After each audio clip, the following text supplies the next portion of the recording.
67, 9,300 feet. Here we're on hole 1. So you just need to make the gap, and you need the disc to work right. You don't want to go straight. I'm just short of those trees on the left before the Y. Trying something flippy. Got a bit of a tailwind though, so didn't quite work out. But hole 1 was a par 4, 642 feet. It's a good par to get. Start off your round. Hole 2, I'm here playing the shorts. 495 feet. You just need to get as much distance as possible and pretty straight and break to the left. Ideally, you'd be past those 2 bigger dark trees that my body is blocking right now. I hit a tree and kicked, so I'm having to just make this gap with my instinct. The only OB on this hole is to the left, that fence there, which where the wooden fence ends, it turns into a barbed wire fence. Just throwing an upshot here with my berg, trying to keep it close.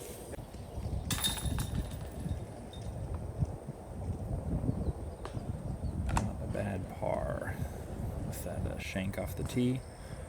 Hole 3, 303 feet. One of the easier holes on the course. Pretty fair. There's no weird tree you gotta beat off of the tee.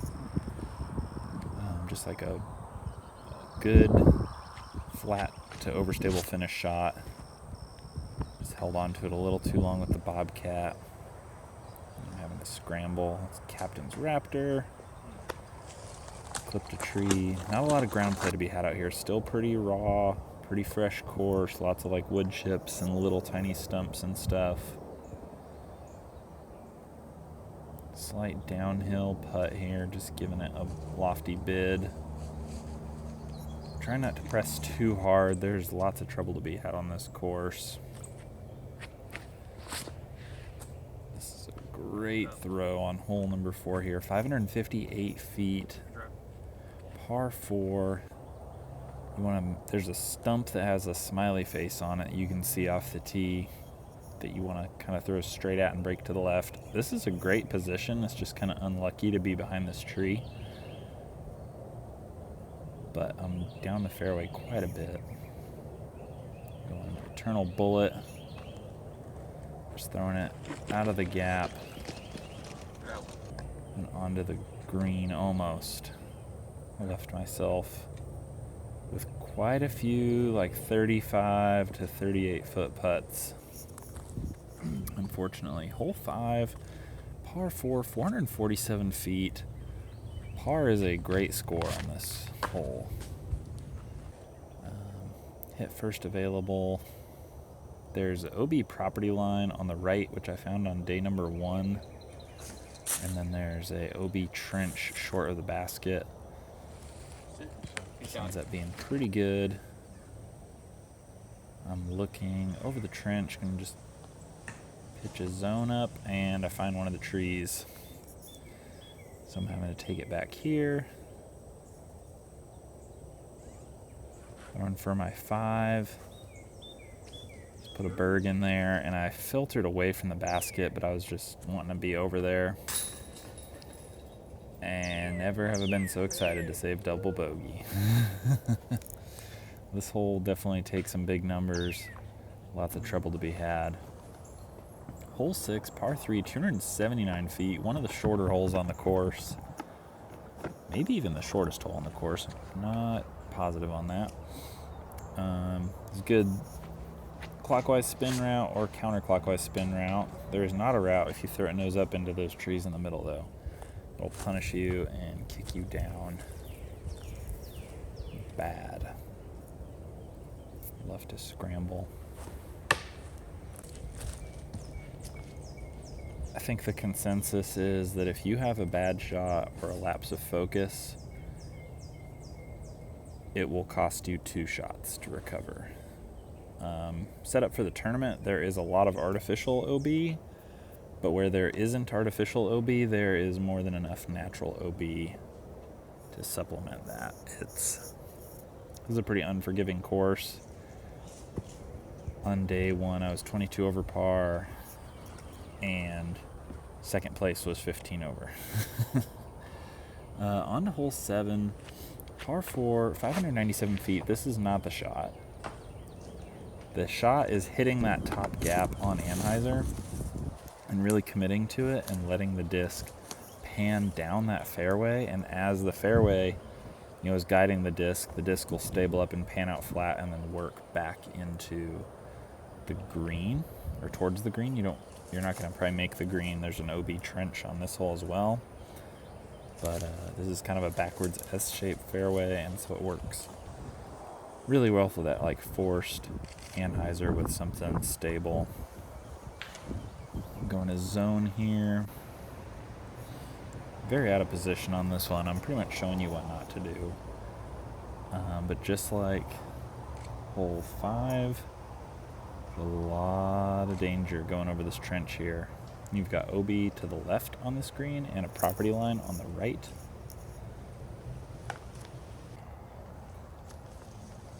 And it slopes down behind the basket towards the property line from this angle. Not very much, but it does slope a little bit.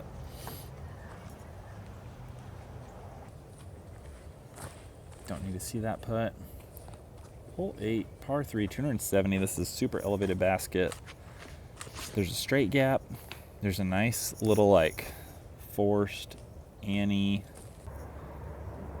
turnover. I ended up kicking a tree and ended up to the left. Put a zone up there. Duck through that wall of trees. And this basket is super elevated. The wind is not in these trees too much, but I mean, even on that platform, it's still above my head.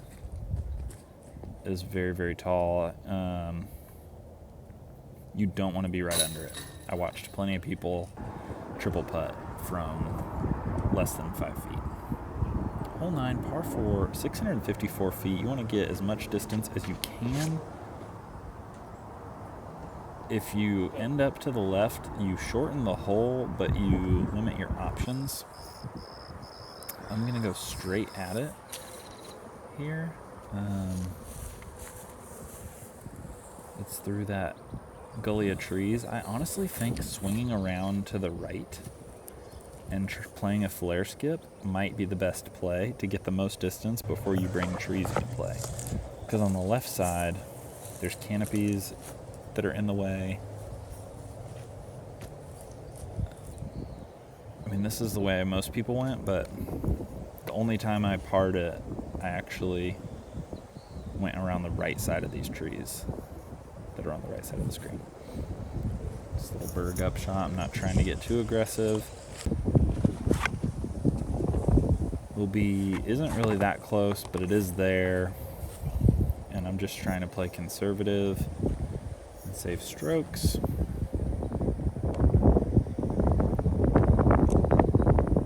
And it's a little hard to adjust to because this is one of the first baskets in the open with the wind. So after a few holes not putting in the wind, that's a toughie. 9A, this is not going to be here forever. We got an island hole. This is another one that the AM divisions played from the short. 243 feet. I'm going to Thumber. We got a whipping crosswind from right to left. And you can see OB all around. It's not much bigger than the circle on the backside of the green. So I'm just laying. Go, baby! Laying it up. Taking my 3, getting out of there. Hole 10, par 4, 573 feet. OB on the left all the way. And you do have some OB on the right. I'm throwing a big Z Zeus here and trying to flip it into the headwind to beat the corner. And it was so close. I did get a good angle though. I'm looking right down at the basket. But with that right to left wind, Spikeiser's not really in play. So I'm going Thumber. Something's going to work back towards the basket. And I think it landed inside of 10 feet because it stood up and rolled quite a bit. That would have been for par, but that's okay. Hole 11, par 3, 330 feet. This is the last, easy-ish hole on the course. The finishing stretch is gnarly on this one. But it's just a putter or understable mid-range turnover. I think that plays better because then you kind of pan back out into the open. I sawed this one off a little bit. But if you have a forehand, obviously that's a great option too. A little forehand up. It does slope down towards some water. The water's way back. But that Berg upshot filtered into this thorny mesquite or something nightmare. I got in there pretty easy. Getting out was not as fun. Luckily I brought my SoFly knee pad. But this is one look at just how pretty this course is. These rolling hills, these open fairways on the back nine after you play the incredibly wooded front nine. Hole 13 is the next hole. Par 4 from the shorts. It's 474 feet. This is the double island hole. It's about 380 to the backside of the first island, so I'm throwing a goat. On day one, I went long in the same spot yesterday, so I tried to just I leaked a little deep. So today I just put a little more hyzer on it. Ended up to here. This I feel like is the best option. Give you a little touch forehand into the green because that tree on the right side, that is in the OB area between the islands. So if you touch that at all, you're probably not going to make it safe. I saw some big numbers on this hole for sure. Got a circle 4 on day 1 and a 3 on day 2 right there. Hole 14, par 5. This is another one. We have a short tee for the AM divisions, 850 feet. From the long tee, 1,000 feet, and you have this island of trees that's on the right to play with. I've got a pretty good tailwind left to right, so I'm throwing a fission wave, forcing it on anhyzer, and trusting that that tailwind will stable it up. And this is a great spot to be. I'm past the mouth, past the guardian trees. Now I'm in position to get into the woods. Throwing free tail and it flips. I was hoping the tailwind would stable it up. Those trees caught a lot of discs. I only saw a couple people get through them and get OB into the neighboring property. They seem to be really grabby. But this tunnel is very long, very precise. I mean, it's not crazy tight and it has a decent ceiling, but limited room for error.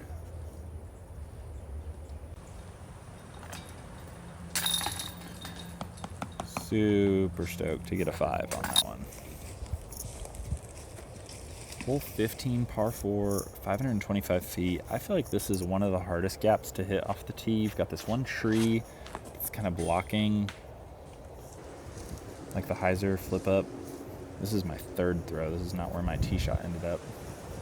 I'm really out of position here. The fairway is kind of shaped like a number 3. I want to be on the left side of this gap. And my thumber hit the power line. And I'm still barely halfway down the fairway. So yeah, I would rather be about 20 to 30 feet to my left after my tee shot.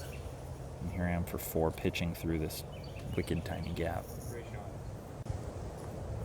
And now I'm where I would like to be after my 2nd shot.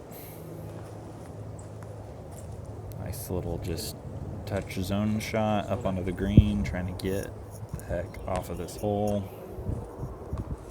Gotta look in the background at the elevated 17th green.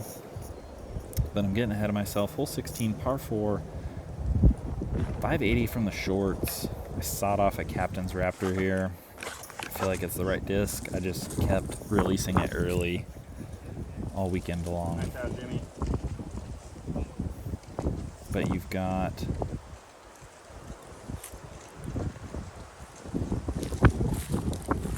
a little dumpy right to left shot to get you out into the open, where I'm laying up to, and I got myself into trouble here. But it's about 250 from here to the safe area around that basket on the berm. I'm playing the wide route, and it is steep on the backside.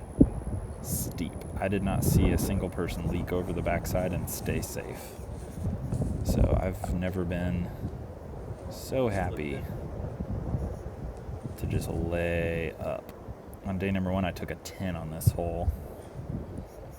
If I make this, I could get my par, but I'm just laying it up so I can get my bogey. And on this one hole alone, I shaved 5 strokes off of my second round compared to my first round. Hole 17, the wall hole, I'm calling it, kind of like the Fort in Utah. I like throwing that wider, like white-colored tree on the right side of the fairway and letting the tailwind kind of stable you up towards the basket. I did not get that disc to flat, though. So I'm just going to pitch a zone up to the corner of the wall. It's kind of shaped like a C, so I'm trying to put it to one of the ends of the C. I left it about 20 inches short. I'm having to step out here. The danger here, especially with the wind coming from the right, I see a lot of people putting up at this basket, and then the wind picks it up and it flies over the wall, and you don't have a putt. You have to pitch back over again. So yeah, mine just picked. I aimed at the bottom of the chains and it just picked up. Like they didn't go over the wall, so I'll be able to make my 4. Hole 18, not a tight gap compared to what we've been hitting. This is another short tee. Today it's 590. We do have an 840-foot pin position that you'll see. Yeah, 590 on this one. Throwing a hex. Sawed it off. I would like to be between those 2 trees. So I'm just going to pitch up with my zone. There's some flagged OB in the tall grass, and then from here it's about 300 to safe, maybe 360, 370 to the pin into a headwind. Yeah, those feather flags are on the left side of the fairway for Champ Sunday's pin position. I'm going with Big Z Zeus, something I can kind of get some shape on it. Or wait, oh no, I'm throwing my goat. I'm not messing around. I just don't want it to flip. I want something consistent.